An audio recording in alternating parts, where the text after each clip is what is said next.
أعوذ بالله من الشيطان الرجيم. يا أيها الذين آمنوا لا تتخذوا اليهود والنصارى أولياء بعضهم أولياء بعض ومن يتولهم منكم فإنه منهم إن الله لا يهدي القوم الظالمين.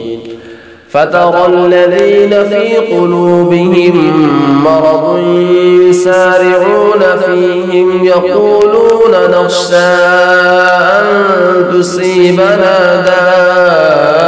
دائرة فعسى الله أن يأتي بالفتح أو أمر من عنده فيصبحوا على ما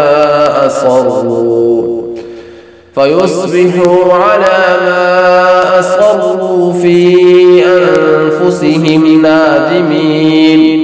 ويقول الذين آمنوا أهؤلاء الذين أقسموا بالله جهد أيمانهم إنهم لمعكم حبطت أعمالهم فأصبحوا خاسرين.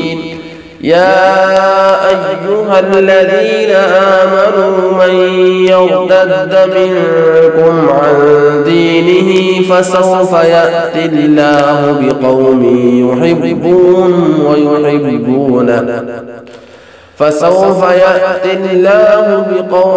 يحبهم ويحبونه أذلة على المؤمنين أعزة على الكافرين يجاهدون في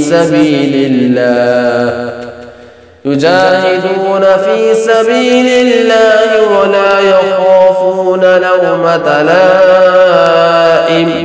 ذلك فضل الله يؤتيه من يشاء والله واسع عليم. إنما وليكم الله ورسوله والذين آمنوا الذين يقيمون الصلاة ويؤتون الزكاة وهم راكعون. ومن يتول الله ورسوله والذين آمنوا فإن حزب الله هم الغالبون.